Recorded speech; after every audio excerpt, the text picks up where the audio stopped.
ኑኑ ደህና ናት። ሄለን ግን ደህና አይደለችም።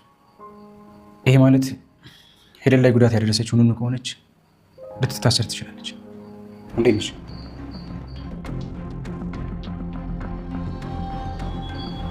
አይመለከትህም። እንዳዛኝ ሰው አታስመስል። ቆይ ምን ተፈጥሮ ነው? አይመለከትህም። አሰብ ትጫወት። ቀስ በይ፣ ሰው ይሰማሻል። እኔ ዝም እንድል ከፈለግ አንተ አፍህን ዝጋ። እሺ? ሲጀምር እዚህ ላይ አልፈልግም። ውጣ። ሄለን አግኝተሻት ነበር እንዴ? አዎ እህቴ፣ ገባኝ። ለዛ ነው ተናግራሽ ማለት እንደዚህ ሆንሹ? ኧረ አልተናገረችኝም። እሷማ ማውራትም አትችልም እኮ እንዴት ትሰድበኛለች ብለሽ ነው? እኔ ምንም አልገባኝም። ቆየት ነበርሽ? ሄለን ሴት ናት። ሄለን ሆስፒታል ናት። እኔም እዛው ነበርኩ። ምን? ሊዛ እረፊ። አሁንስ በቃኝ። ምንም አልገላግላችሁም። እሺ እዚህ ቤት ቆይ መራገጥ ብቻ ነው የምታውቁት።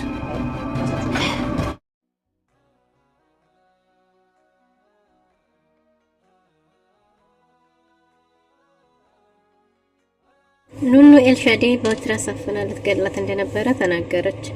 መሲ ኤልሹን በተራዋን ቃል ልትገላት ስትል ወይዘሮ አይን እየደርሳ አትርፋታለች። ቤሉል በተፈጠረው ነገር እጅግ በጣም ተበሳጭቷል። ኤልሻዴ ወንድሜ አንተ ክፉ ነህ፣ እስከዛሬ ድረስ ለካ እናቴን ሰላም ናት ስከራከራት የነበረው እኔ ነበርኩ የተሳሳትኩት። አንተ ክፉና ጨካኝ አረመኔ ነህ። እንዴት እናት ሆና አሳድጋ እንዴት ከጎኗ አትሆንም ብለዋለች። ወይዘሮ ሄለንም ቤሉልን አይንህም ማየት አልፈልግም እያለች ነው። ወይዘሮ ሄለን በደረሰባት ነገር ጭንቅላቷ ላይ መጎዳት ቢኖርም ግን ደግሞ ሁሉንም ነገር ታስታውሳለች። ግን እንደ በፊቱ እንደ ልቧ መራመድ አትችልም። በሰውነቷ ላይ ከባድ ጉዳት ደርሷል ብለዋል ዶክተሮች። ሰላም ጤና ይስጥልን ውድና የተወደዳችሁ እንደምን አላችሁ? በያላችሁበት የዓለም ዳርቻ ሰላምታችሁ በዘት ይበል እያልን በአዲስ መጣን። በቅንነት ላይክ፣ ሼር፣ ሰብስክራይብ እያደረጋችሁ ቤተሰብ አድርጉን። በባለፈው በተፈጠረው ነገር ማን ምን እንዳደረገ እንኳን ባልታወቀበት ሁኔታ በወይዘሮ ሄለን ወድቆ መገኘት የተነሳ ኤልሹም ትልቅ ስህተት ሰርታለች። ይሄም ምንድነው? ኑኑን አጠገቧ ስላገኘቻት ብቻ እናቴን እንዲህ ልታረጊያት የምትችይው አንቺ ነሽ፣ ከአንቺ ውጪ የኔን እናት ማንም ሊጎዳት አይችልም በሚል እሷንም በትራስ አፍና ልትገላት ለትንሽ ተርፋለች ማለት ነው። ቤሉል በሰዓቱ ደርሶ ሁለቱንም ወደ ሐኪም ቤት ባይወስዳቸው ኖሮ ምናልባትም ኑኑም ልትሞት ትችል ነበር። እናም እንግዲህ ሐኪም ቤት በቆዩበት ቆይታ ኑኑ ቶሎ ነቅታለች። ወይዘሮ ሄለን ግን የደረሰባት ጉዳት ከፍተኛ ስለሆነ እዚሁ መቆየት አለባት ተብሏል። ኑኑ እንደነቃች ወደ ቤት መሄድ አለብኝ ብላ ተነስታለች። ሄለን ያለችበት ሁኔታ ጥሩ አይደለም። ቆይ የሷን ጉዳይ ነይና ከዛ ሁላችንም ወደ ቤት እንመለሳለን የሚል ሀሳብ ቤሉል ቢያቀርብም ይህ ሁሉ ነገር የተፈጠረው ጦሰኛ በሷ የተነሳ ነው። ስለዚህ እኔ ወደ ቤቴ መሄድ ይፈልጋለሁ ብላም ብላለች። በዚህን ጊዜ እንግዲህ ቤሉል እባክሽ ሌሳዬ አንቺ ተከታያት፣ እኔ እዚህ ከሷ ጋር መሆን ይኖርብኛል እያለ ነበር። ሌሳም እኔ አንተን ችትቼ በጭራሽ ሊሄድ አልችልም ብትልም እሱ እኔ እኮ ጤነኛ ነኝ፣ ከኔ ጋር ምን ትሰሪያለሽ? እሷ ግን ጉዳት ደርሶባታል፣ ከጎኗ ሰው ያስፈልጋታልና እባክሽ ተከታያት ብሎ ስላስገደዳት ኑኑን ተከትላ ወደ ቤት ተያይዘው ሄደዋል። ኤልሻዴ የእናቷ ነገር አስጨንቋታል።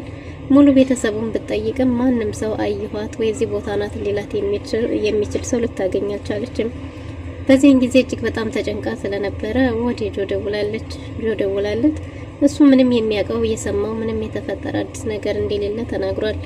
ግን ደግሞ ምን ተፈጥሮ ነው? ጉዳቱንስ ማን አደረሰባት? ጉዳቱስ በምን ምክንያት ተፈጠረ? ምንድነው የሆነችው? ባላት ጊዜ እናቷን ወድቃ ማግኘቷንና ጉዳት መድረሱን እንጂ ማን ምን እንዳደረገ የምታውቀው ነገር እንደሌለ፣ በዛ ላይ የሚያግዛት ሰው ልትፈልግ በወጣችበት ሁኔታ ላይ እንደሆነ ወይዘሮ ሄለን የተሰወረችው ተናግራለች።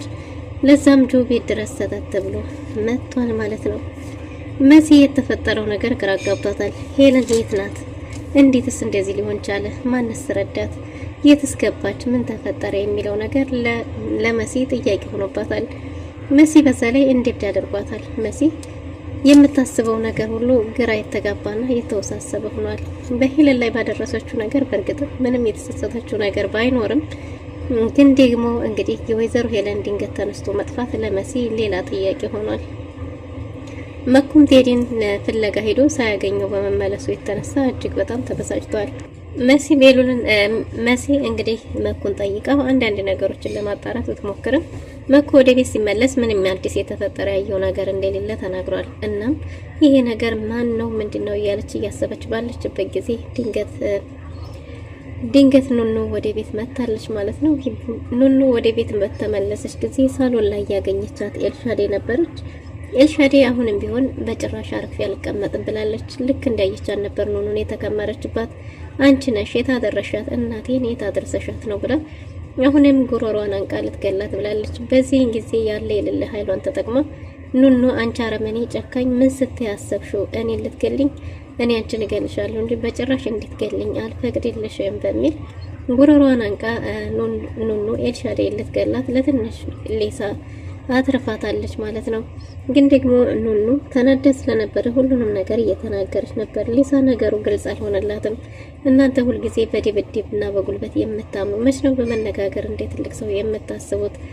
እያለች ለመገላገል ብትሞክርም ሌሳንም አታግለዋታል። ግን ደግሞ ከብዙ ድካም በኋላ እንግዲህ ኑኑ ተነስታ ወደ ክፍሏ ሄዳለች። ኤልሻዴም እናቴ የት ናት? እገልሻለሁ፣ በጭራሽ አልተውሽም እያለች እየፎከረች ነው። ኑኑ መጀመሪያ ያገኘችው መሲን ነበር። መሲን ባገኘቻት ጊዜ እህቷን አቅፋ እያለቀሰች ነበር። የት ነበር? መች ነው የመጣሽው? ሄለን ሳይተሻታል ብላ በጠየቀቻት ጊዜ አዎ ሄለንን አግኝቻት ነበር። ስመጣ ግን ራሷን ስታወድቃ ስለነበረ እሷን ለማንሳት እያገዝኩ ባለሁበት ጊዜ ያልታሰበ ነገር ተፈጥሯል ብላለች። ይሄው ምን እንደሆነ ስትጠይቃት የተፈጠረው ነገር እሷን ለማገዝ እያለች ድንገት ኤልሻዴ በደረሰችበት ጊዜ እናቴን እንዲህ አርግሻት አንቺ ነሽ ብላ በትራስ አፍና ልትገለኝ ሞክራ ነበር። በዚህም የተነሳ ሁላችንም እኔም እሷም ሆስፒታል ነበርን ብላለች። መሲን የሚያስደነግጥ ሌላ ከባድ ክስተት ተፈጥሯል። በዚህን ጊዜ መሲ ኤልሻዴ የት ናት ብላ ጠይቃት ነበር። ኑኑ ምንም የሚያስፈልግ ነገር የለም፣ ዋናው ነገር እንኳንም ጥላቴን አወኩ፣ ከዚህ በኋላ በጭራሽ አልዘናጋም፣ ራሴን እጠብቃለሁ፣ ያለፈው አለፈ፣ አንቺ እንድትጣይ አልፈልግም እያለች ነበር።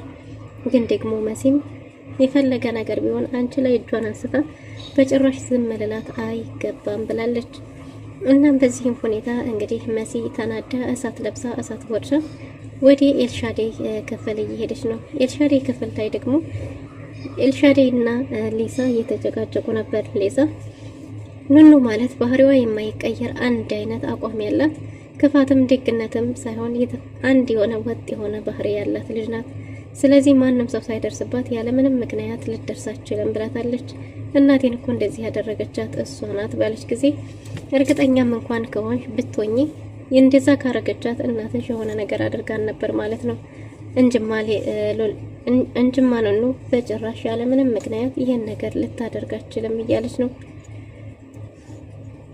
ኤልሻዴ እንዴት በዚህ ልክ ለሷ ታሽቃብጭላታለች ብላ ሊሳን ተጣልታታለች። ሊሳ ግን አቋሟም ሆነ ጽናቷ አንድ ነበር።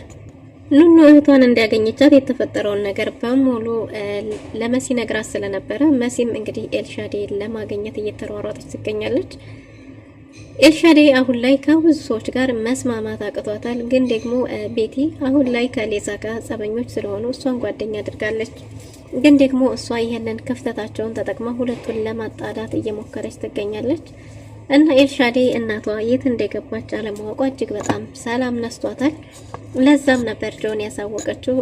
እና በዚህን ጊዜ ኑኑ ባህሪዋ ጥሩ የማይቀየር መልካም ልጅ እንደሆነች እና ታልነኳት እንደማትነካ በተናገረች ጊዜ ሌሳ አሽቃበጥሽ እያለች እየሰደበቻት ነበር። በዚህን ጊዜ ሌሳም እንግዲህ ባህሪ ያነሰሽ አንቺ እንጂ እሱ አይደለችም፣ እናትሽም ብትሆን መልካም ሰው አይደለችም ብላታለች። የተፈጠረውን ነገር ተረጋግተን ማጣራት ሲኖርብን አንቺ ግን የወሰንሽው እርምጃ ትክክል አይደለም ብላ ኤልሹን ተቆጥታታለች። ኤልሹ ጋር እየተነጋገሩ ሳለ ነበር ድንገት መሲ መታ ጉሮሮዋን ያነቀቻት።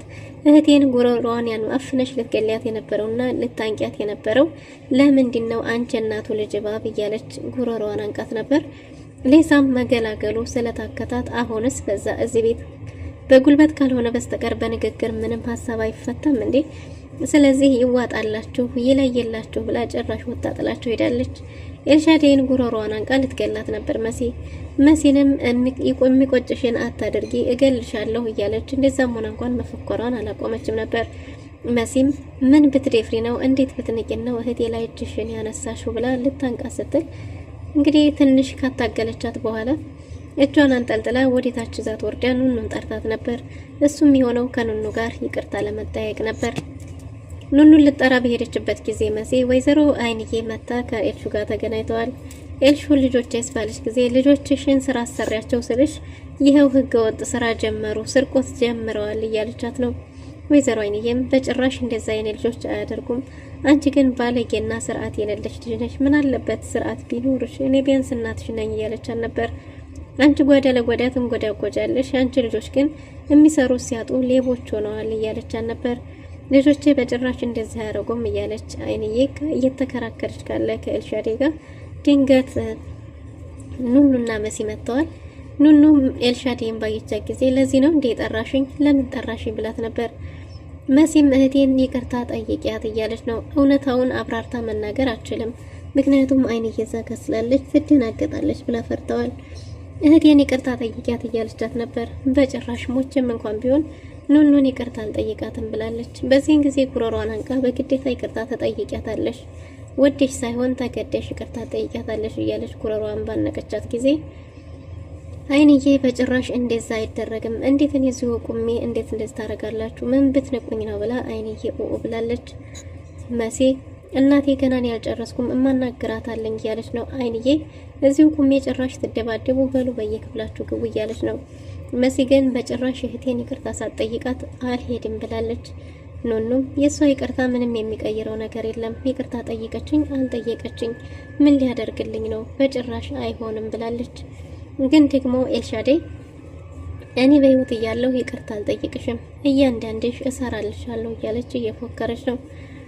መሲን እንግዲህ አይንዬ አባራቸዋለች። ልጆቿን ካባረረች በኋላ አንቺ ግን እንደ ልጅ ሆነሽ ብታድጊ ይሻልሻል፣ በዚህ ልክ ወራዳ መሆንና መቅለል ልክ አይደለም ብላ ሁሉም ጥለዋት ሄደዋል። ጆ ቤት ድረስ ተከተ ብሎ መጥቷል።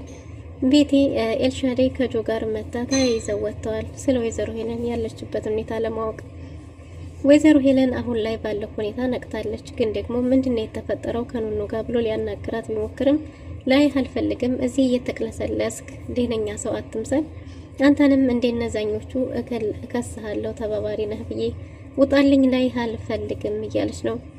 ቤሉልም ከኑኑ ጋር ምንድነው የተፈጠረው? ምንድነው ያረግሻት? ለራሷ ስንት ጭንቀት እያለባት እንዴት እንደዚህ ታረጊያለሽ ብሏት ነበር። በእርግጥም ምንም የምታውቀው ነገር የለም ኑኑ እያለች ነበር እና እንዲወጣላትም ትእዛዝ ሰጥታለች። ቤሉልም ከዚህ በኋላ አጠገብሽ አልደርስም ብሎ ተናዶ ክፍሉን ለቆ መጥቷል። ኤልሻዴ ለወንድሟ በደወለች ጊዜ እናቷ ሆስፒታል እንደሆነች ነግሯታል። እሷም ነጋል ነጋ ብላ ወንድሟ ክፍል አንኳኩታ ከወንድሟ ጋር መሄድ እንደምትፈልግ ተናግራለች። ቤሉል አድራሻውን ልክልሻለሁ እንጂ ከዚህ በኋላ እሷ አጠገብ አልደርስም፣ ትናንት ከእሷ ጋር ነበርኩኝ ብሏል። እንደዛ ነው የምታስበው? እንዴት እንደዛ ታደርጋለህ? እንዴት ብቻዋን እናት ባትወልድህም እናትን አትተዋታለህ እያለችው ነው። አንቺ ከእሷ ጋር እንዲሆን የጠየቅሽኝ ማፈር ይኖርብሻል፣ በጭራሽ ለእሷን ያልገባትም እያለ ነው። በዚህ የተነሳ ኤልሻዴ እና ቤሉል ተጣልተዋል ማለት ነው። እንግዲህ ኤልሻዴ እናቴ እንዳለችው ለካ አንተ በጣም ክፉ ነበር፣ ግን እኔ እንጃ ያልታየኝ ያንተ ክፋት፣ አንተ ክፉና በጣም አረመኔ ነህ፣ ከዚህ በኋላ አንተ ወንድሜ አይደለህም ብላ ጥላው ሄዳለች። ከሊሳም ጋር ስልኳን ቀምታት ስለነበረ ለፖሊስ ደውላለሁ ስትል ሊሳ እንግዲህ ስልኳን ሰጣት። ስልኳን ይዛ ከጆ ጋር ተያይዘው ወይዘሮ ሄለንን ፍለጋ ሆስፒታል ወጥተዋል። ቤትም ተከታትላ ከነሱ ጋር ወጣለች። ውድና የተወደዳችሁ ለዛሬ ነበረ ቆይታ ይመስል ነበር። መልካም ጊዜ